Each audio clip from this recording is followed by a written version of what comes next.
being said, we'll kind of get into it. Like I said, if there's breaks or pauses or whatever, that's a-okay because I'm going to chop it up Yeah, anyway. I'm sure you've done a hell of a lot more of these than I have, but I figure I got to start yeah, somewhere, and I think this is going to be a fantastic way to honor his memory and his legacy. Because recruitment, that was by far what he was most passionate about. When I was taking him on his recruitment visits and so on and so forth, it was like the greatest time of that kid's life, and unfortunately it got cut short. So I want to help as many kids in his situation that comes from a smaller area, that has big dreams, has big talent, but not necessarily big exposure. So that's the whole yeah, idea no behind the doubt. platform. So that's where we're at. So Yeah. with that being said, I'll let you take the floor, let you introduce yourself, and then talk me through, your high school experience, recruitment experience, and go from there. Alrighty. So Jamil Demby here, man, with the Los Angeles Rams and UMaine Black Bear alumni. I'm a rep to 207 to the fullest. I'm from Vineland, New Jersey.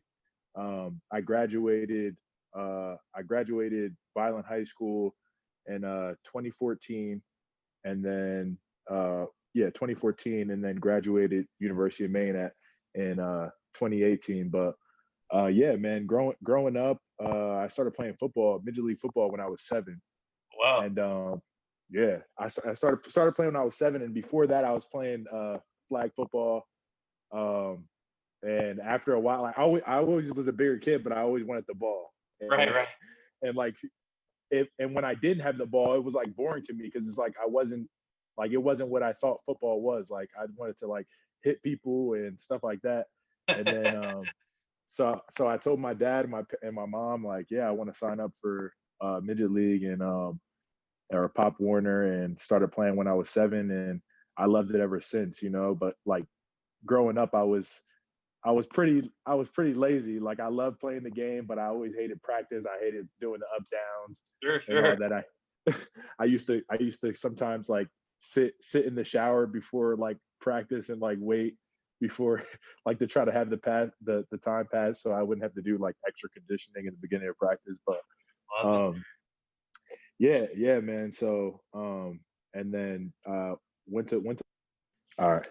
Yeah, sometimes I got to switch to Wi-Fi. It starts acting up, but yeah, and I played freshman football, and I wound up playing a little bit of junior varsity.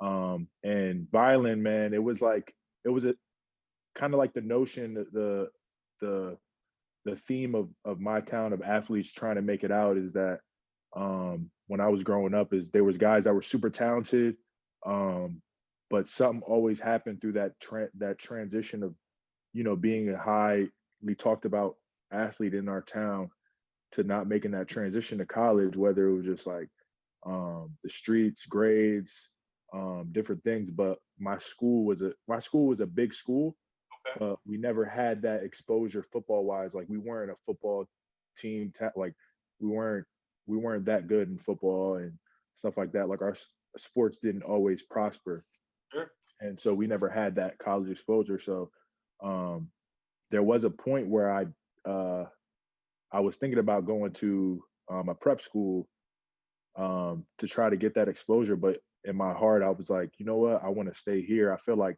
there's something special for me to do to come up in my town and try to find a way out, whether So, it's so when you no say matter prep to school, get. you're talking about reclassing after your senior year. No, it was this school called St. Augustine Prep, and it was a high school, but it was just Okay. like a private. It was just a private Sure, school sure. that had tuition and stuff. But they had a lot of guys go to college from there, and I was trying to get a scholarship for my parents and stuff like that. And For sure. so I wound up staying. In my sophomore year, started playing varsity, and throughout my 4 years of high school, I think I won 7 varsity games out of 4 years. So I mean, out of 3 years, I played varsity. Sure. Um, yeah, Yeah, we did. that sounds pretty familiar. Orange, where Darius played, they had very similar situations. And then Yeah, by the time he got to his junior year, was my wife and I. We went on a cruise to get married, and it was playoff time. So he opted out of our wedding cruise to stay home and play in the playoffs. And unfortunately, they Oh went out in wow. the first round, but that just shows the level of passion that he has for the game. So, Yeah. No, yeah, no, seriously. And playoffs, man, that's a big thing. But that's a credit to you guys as well, man. yeah, That support goes a long way. Um, and I was blessed to have that with my parents, my family. So it was great. And especially, I guess I'll take it to the recruiting process is that um, my junior year, I started going to different camps. I was getting some notoriety from some schools okay, because of my size, sure. and so I started getting some letters and stuff. But mostly, it was like, you're a big kid, but we got to see you in person because of the level of competition I was playing wasn't, up to their standards. So they didn't know if I was just a big kid playing with um, so I wind up going to a few camps, and then uh, I my first camp I went to Syracuse. I dislocated my shoulder, and I had a Wow. bunch of camps set up that whole weekend. I had like Syracuse, Boston College, and Rutgers, and it was just a Man, whole weekend I was gonna do. And that's a yeah, very so I similar wound up, path. yeah, Yeah, because it I know was, Bubby he went to Charlottesville at UVA for yeah, rivals camp, and that's where he got on the radar. And then yeah, his sophomore year, he went to camp again and tore his ACL, and it oh took him out wow, his whole sophomore year. So that's when a lot of looks went down. Because coming out of his freshman year playing varsity, I mean, he started getting letters in the mail from programs out of state several hours, and it pumped him up like he was ready to go.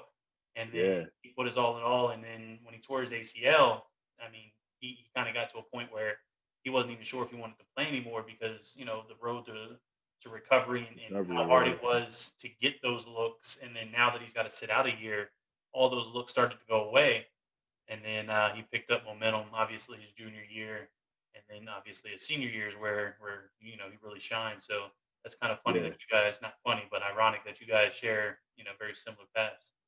Yeah, man, it's I've always noticed, man, um the greatest stories and outcomes, man, they come it was never easy. The road is never easy. And Sure. it's just what you do with those challenges. So that's awesome, man, that he was able to overcome it because that's a tough injury for sure. Oh yeah. And Oh yeah. no doubt. And but yeah, I wind up not even getting surgery. I waited because I would have missed my whole senior year. And so I wound up just rehabbing it hard and then going through my senior year and um, putting out a lot of good film. And a lot of the a lot of the bigger colleges like Boston College and all that, they started to fade away, but Sure. I still had uh, I had offers from Lafayette, Fordham, um, and Bucknell, but I had to get a certain SAT score, Sure.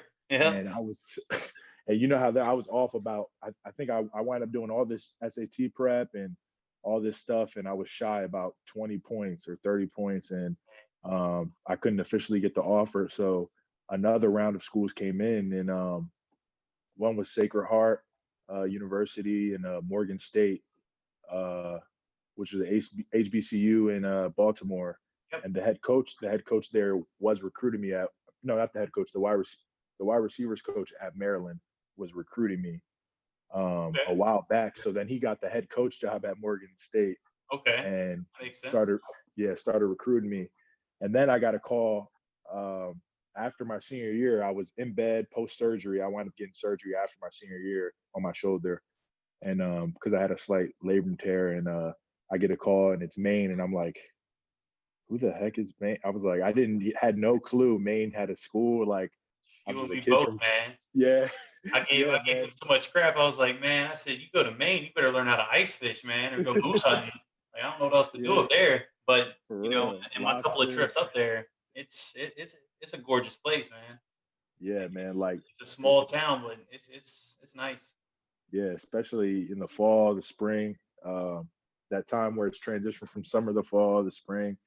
Um, you learn to love it, man. And I got that call, and it was the best thing for me. And They I think Coach Demmer at the time recruited me. He was a tight ends coach there when I was there, and he recruited me. And I took a visit there, and so I took 3 visits to Morgan State, Sacred Heart, and Official man, or unofficial? official. Official. Okay. Yeah. So Sacred Heart, being the program that being the conference they are, they couldn't offer a lot of full scholarships, so they offered me, I think, partial, Okay. like 75%. So then I go to Maine, and Maine offers wind up after the visit offers me about 75% scholarship, and then I got to offer full scholarship offer from Morgan State. So I kind of use that as leverage and Oh yeah. started learning about that young, just this young kid in the process of leverage and how important that is to, get a full scholarship because you work so hard. That's what you work so hard for, is full scholarship, so your parents don't have to pay for schooling and stuff. And That's it. yeah, for real. And I Labor of think, love. yeah, seriously. And I think the biggest thing um, out of that process, the biggest thing on my decision is when I went to Maine and it being so far. When I got there, I felt the brotherhood. I felt the camaraderie. I felt the passion for football from the coaches, um, and I just felt like a comfortability with all the players because like in the college world, coaches they come and go, so Oh yeah. it's Oh yeah. hard to really Regularly. make make your decision off of, I love this coach, I want to go here. So when I felt the comfortability of the players and the stories of how some guys were from Virginia, some guys were from New York, some guys were from people from Canada. Canada. Yeah. Yeah. Guys from I knew from Florida. I'm like, man, like, I'm not alone here. And everybody just had one goal, man. It was just ball and books, man, football and books. And I felt like there I won't get distracted. It checked off all the boxes for me. And I was like telling my parents, even when I got offered initially a partial, I was like, this is the place I want to be. And Sure. thank God I was able to leverage it and wind up getting a full scholarship. But yeah, man. I mean, just that glimpse right there of the recruiting process just showed that's just a glimpse of the craziness Yeah. So um, of the while process. while you were in high school, did you have coaches come through? Whether check out in person, game night, or just come during the week, pull you out of class, have conversations. What did that look like? Yeah. Yeah. So my junior year, kind of some local, like Rutgers came to my school and would bring me out of class to talk. Um, and I think a few others at the time. I think Old Dominion, um, Maryland, just like pretty much like schools will come by and just pretty much pull me out of class during the day. Sure. Or sometimes they'll come after school, and maybe if they were going down to a school, Timber Creek down the road, and they were like, oh, we got to check this guy out. They would come like after school.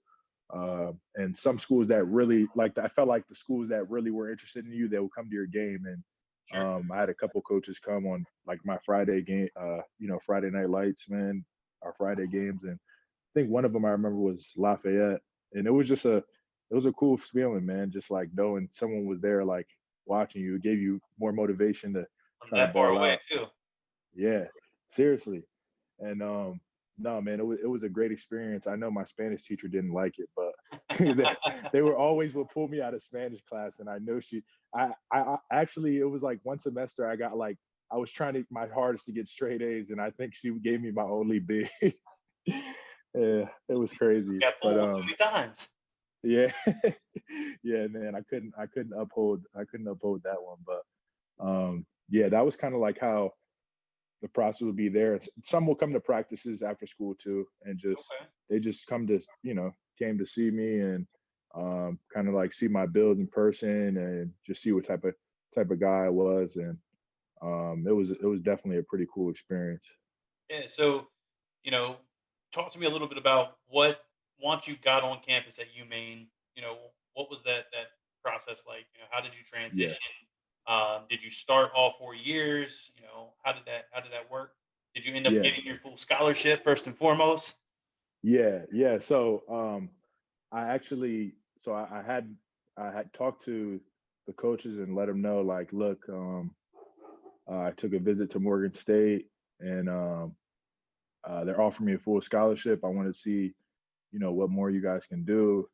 And they were just making sure like, all right, if we can do this, like, want to make sure you still want to be a black bear. And I was like, hell yeah, like I want to be a black bear. And they wind up, making the call back and said, yeah, like we got it on the table for you. We're offering you a full scholarship, and it was a done deal from there. And I think that I committed around January, February, and I think I was got on campus in July in Okay, the summer. sure. And Similar to Bub, he actually flew out for his official visit basically at the 11th hour. Um, Unfortunately, it was the only wow, one that I didn't get to go on with him because it was he flew out on a Friday, I believe, and signing day was on what, Monday or Tuesday, and yeah, it was winters up north is a little different than they are here in Virginia. So, unfortunately, I don't drive well in the snow. So I said, look, 13 hours in a car going through, snowy weather. I said, man, I'm gonna have to sit this one out. I said, but walk me through it. When you get there, I said, be open minded. Listen to what they have to say. Don't judge a book by its cover. Because obviously, Humane wasn't on his radar really. Just to be yeah, transparent, he had another program that he grew up his entire life, thinking that's where he was going. That's what that's who he was going to be playing for. And they showed a lot of love. They kept coming and coming, but the yep, best they could offer based on his grades was a preferred walk on with the opportunity to earn the scholarship because he had some great issues going into his senior year. So he thought about the whole reclass going to Fort Union yeah, process, and then when he flew out to Maine, and we were texting back and forth, he gets back home and he was like, "Look, man, I'm not gonna lie to you." He said, "It felt like home." He said, "I'm gonna be a black bear." I said, "You gonna be a what?" I said, I said, look, man, 13 hours down the road. I said, you better get some playtime. I said, I'm not getting in the car or flying down there if you coming off the bench playing one or two snaps. So he he ultimately decided at the 11th hour that he was going to sign with Humane, take the full ride, and that's what he did. And then obviously, 2 weeks into camp in July is when he tragically passed away. But during that process, man, he was texting me. He was talking about how much bigger he was getting, how great the guys was, how the chemistry was. Like it felt right. And he felt like he was gonna get a lot of play time. So I was like, look, man, I said, all you got to do is play one snap opening day. I said, I'm gonna make the drive. I'm there. And unfortunately, after his passing, I said, I'm gonna keep that commitment. I said because I know you're gonna be there, in spirit and in heart. So we ended up taking 16 family members opening day, and that's when they that's beat, awesome. that's when they beat New Hampshire, Yeah, and then had a season for the books, man. And I built some great relationships throughout the process, and I learned a lot. And from that day, that's when I started kind of spinning my wheels and trying to figure out what I could do to continue his legacy and keep his honor alive. So, I went back and forth with Coach Harrisimiak when he was there, and yeah, obviously, he departed, and then I built a strong relationship with Nick, and they invited me and Darius's little brother Cam, not little brother, I mean damn near your size to be honest with you, but younger that's brother I awesome. should say. And so we went up during the football banquet, and we actually got the defensive rookie of the year award named after Darius. So That's awesome, that was man. pretty cool. And then they did the ring ceremony and presented us with the ring, which I thought was really cool. I don't know if you can see it behind me, but it's there Yeah, beside the little replica trophy. So yeah, that's dope. yeah, man, it's been special. It's been special, but I figured this is going to be the platform. This is how I'm gonna continue his legacy, and I'm gonna try to help as many kids as possible. So Yeah, that's nah, man, pretty cool. that's powerful, man. And that season, man, that was a powerful season, and that was a real strong group, man. And that's just a credit to the brotherhood and everything there. But Oh yeah, that powerful season had a lot to do with him, and oh yeah, it was amazing just being alumni and seeing that. And, Sure. I wish I could be there.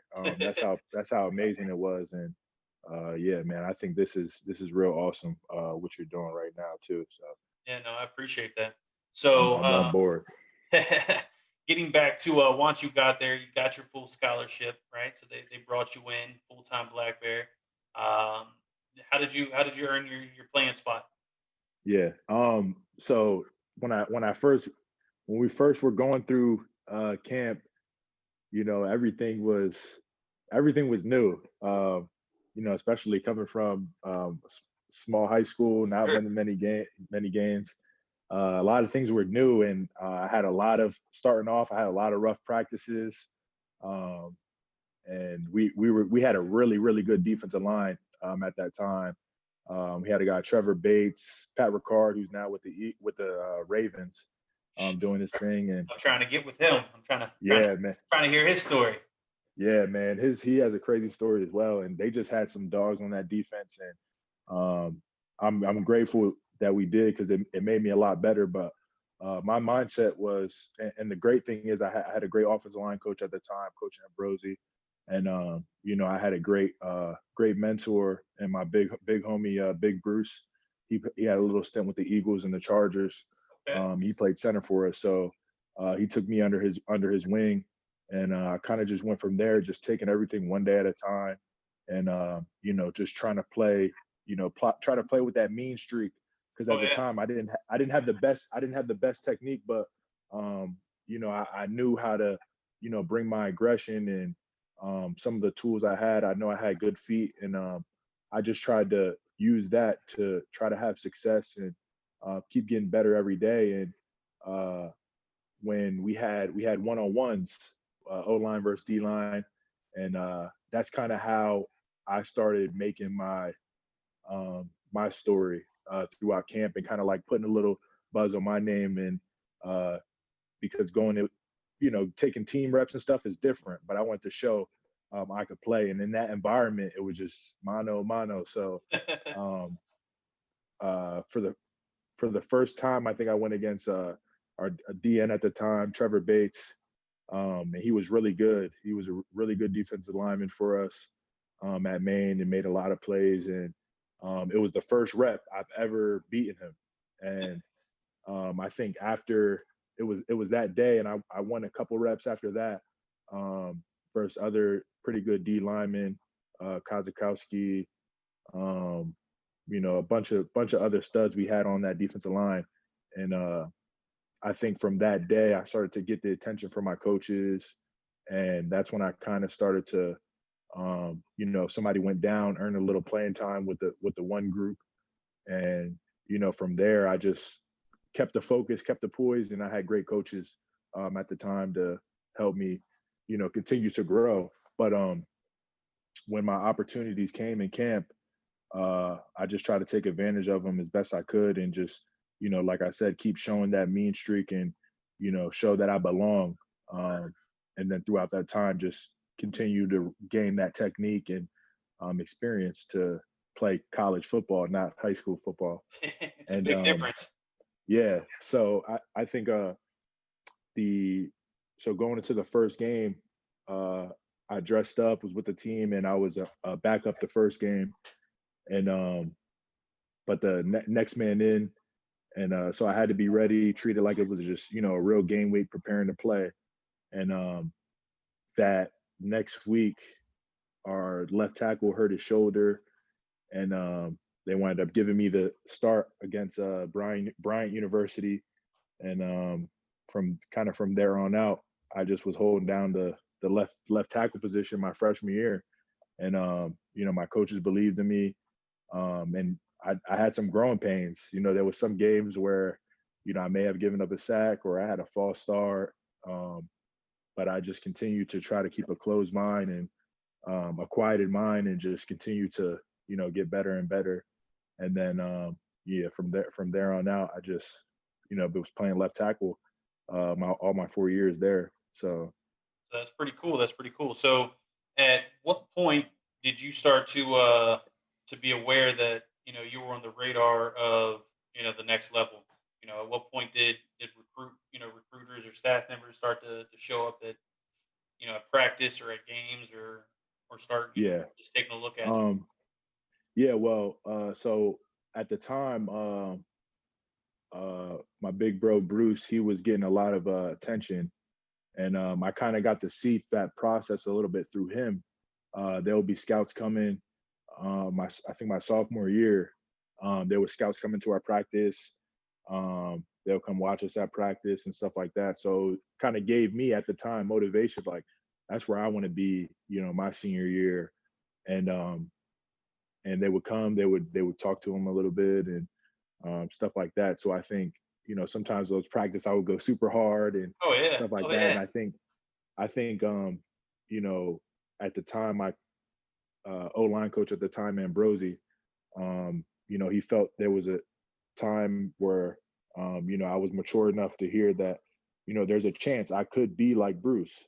sure. And I didn't take it and think like, oh, I just took it with a grain of salt. I said, it was an amazing compliment to get to receive. And I was grateful he told me that because it gave me hope in my mind that if I keep working, I could I could be like that. And Sure. um, so just seeing that process through him and then continue to work um, that next off season. Actually, I dislocated my shoulder at the end of my sophomore year. So that off season, I had to get surgery right after the season. It was right before the last game, and so that off season, I was thinking like, damn man, is it gonna be like, is it over? Am I not gonna have a chance now? Like, I just started thinking because that was my second shoulder surgery, but it was on the different on the Sure, opposite sure. shoulder.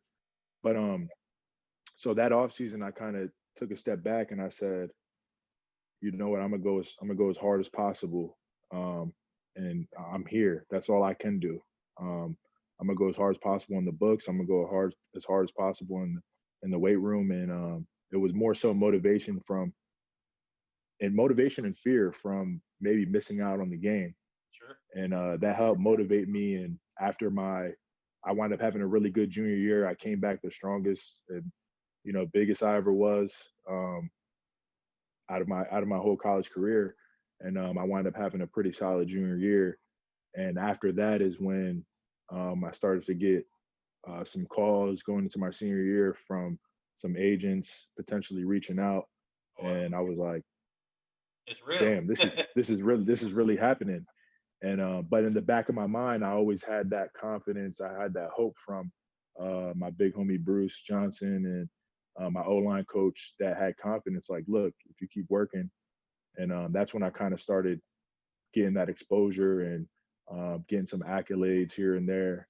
And that's when I think after my junior year is when I started to realize like I could make something happen, and just kept working and tried to do the little things and try to become a pro. Nah, that's very cool. So, were you drafted or did we go as an undrafted free agent? Yeah, so I got drafted by the Rams in the sixth round, pick Okay, 192. there we They go. actually they actually traded I think Tavon Austin for that pick. So I Oh don't think wow, they had the sixth round pick at the time. And yeah, they wound up trading. So it was just like it was pretty cool and crazy because I didn't really find out till after because I was just like starstruck at the time. And a little different world, yeah, I'm sure. yeah, and I was just like, wow, this is crazy. But um, yeah, yeah, I got drafted in the sixth round, pick 192, and the my off season up to that point after my senior year was pretty crazy. Um, so after my senior season, I committed with the agency Sports Stars, and I felt like it was the best fit because when you start getting calls from different agents, you can get calls from because once you're on the radar, you can a bunch of guys can get your cell phone, give you Oh yeah, calls, and it was kind of like that process was kind of like going through college, like picking college because you're partnering with an agency that you're going to take through your career, sure. and you have to make sure you're making the right decision, just like making the right decision on what college to go through.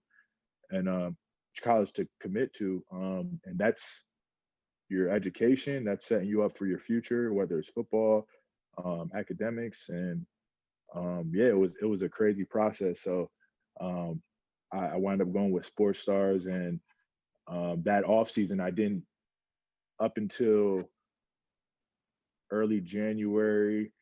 I didn't have an invite to an All Star game, um, so I was like, I'm gonna have to just train for my pro day and do whatever I can. And um, be, behold, the I think the last minute I wound up getting invited to the NFL PA Bowl, Collegiate Bowl, Okay. which was at the end of January, and I wind up going there and doing pretty well. And then somebody in the Senior Bowl got hurt, and from doing good at the NFLPA Bowl, I wind up getting invited to the Senior Bowl, The and one down in Mobile, and right?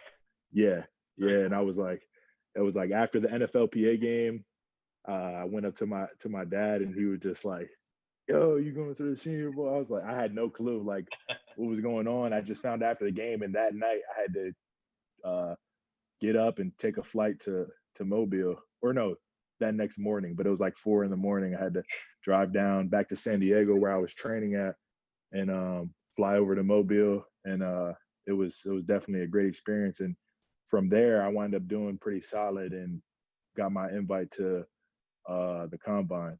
Okay. And so pretty much it was just that last minute opportunity wind up opening opportunities throughout the rest of the off season, which I feel like got me to have the blessing of being drafted. So that's some of the part of the process post Yeah. college as well. So how was transitioning from college life to the next level?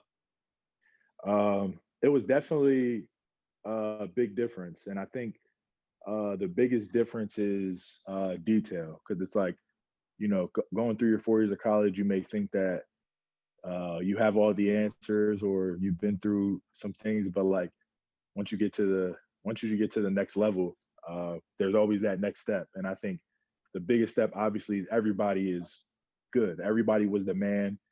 Everybody was big man on campus at their college, Oh yeah. and all that stuff. And everybody's strong. Everybody's fast. Everybody has traits that got them to that level. And that was one of the biggest things is um, and details, just details in the plays, knowing situations, because coaches are very good. Everybody's doing everything at a high level, Sure. and if you're missing out on one detail, that could cost a play, that could cost a game, and that was something I had to learn while I was transitioning. Um, but I think from competing standpoint, it just took a little time to get a feel of the speed of the game, and physically you can, what I'm saying, you're there for a reason. Sure. So Sure. physically I felt able. I just had to continue to hone in on the details, and also um, playing a lot of different positions. You have to be, especially a smaller school guy, like they're not looking to, and where I got drafted at, they weren't looking to just plug me in somewhere right away, like, maybe a first rounder or something. You have Sure. to Sure. learn to be versatile to be able to, play anywhere. So that was a big thing for me as well, because I only played left tackle in college. So Okay. um, being able to learn that, like being able to learn the game more while you're in college, is definitely a big thing as well, because whether you play defensive back, offensive line, there's a lot of versatility and everything, even at linebacker, just everywhere. So Yeah. Yeah. um, that was a big difference for me as well. No, that's awesome, man. I appreciate you sharing and going into detail. That's huge. So I won't take up too much more of your time. I'll just let you kind of spit off some words of wisdom, to the kids that are going to watch this, to the kids coming up with big hopes, big dreams, small school, big school. It doesn't matter what level, but what words of advice would you lend to them? Um, I think one word that I would love for the people listening, and the kids and the aspiring young men that are, and women that are trying to reach their goals, is faith. Everything, everybody, some people may think the road is easy, or some people think that, these people that pop, even whether it's financially, jobs, or famous people, like, it never happens overnight. And No, for sure. the the greatest people you hear about in the world, the most famous people you hear about in the world, always went through some crazy trial and tribulation. And if you heard my story today, I had two shoulder surgeries. I didn't know if I'll be able to continue playing football, and I'm here. But through all that, I had doubts, but deep down inside, I still had the faith, to keep going. And I think that's the biggest thing, because the road is not always going to be pretty. You may not get the offers you want from that big college, or you may have to take a year, a prep year, to gain some more experience and then commit to a new college. Or that's one school may not accept you that you are always wanted to go to, but there are other opportunities, and it doesn't matter how you get there. It's how you get yourself. It doesn't matter how you get there. It just matters that you get there. And everybody's road to success is different. And because something bad may happen, or you may not get into that school, or that school doesn't offer you, or academically this school only takes these GPAs, it doesn't matter, because there's a school out there that's going to put you exactly where you want to be. And no matter what your timing looks like, you're always right on time if you just believe in yourself and the faith you have in yourself, and your process. So that's the biggest key, I feel like, for the young kings and young queens striving, for their goals. No, for sure, for sure. Yeah, no.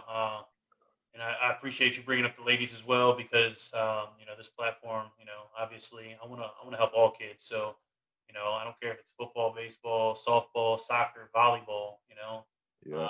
What horseback riding. If you can get a scholarship and you want exposure, I want to use this platform for kids to tell their stories. So again, it was a pleasure. Virtually meeting you. Yes, Hopefully, sir. hopefully one day, when COVID lets up, we can formally meet. I'm a regular on the sidelines at UMaine. They've Yes, sir. they've welcomed me with open arms. I've made many road trips, and I've surprised the fellas, from here and there. So hopefully we get to formally meet one day soon. But until then, I definitely appreciate it. I look forward to it. To talk to anybody. I don't care who they are, what position they play. I want to get stories out. I want kids motivated, and I want to help as many people as possible. So I appreciate your time, brother. Yes, sir, man. I appreciate you having me on, and you know, keep sticking to the script, man, because this will be an awesome platform. And Sure. where it's coming from is real, and that's what always survives and prospers. And I appreciate you having me on. And hey, I love, even though I'm away from Maine, I love Maine, and we'll definitely be linking up soon, man. Hopefully we can watch a game together. That sounds good, man. I appreciate you. Yes, sir, man. All You right, man. have a great day. You too. Talk to you later.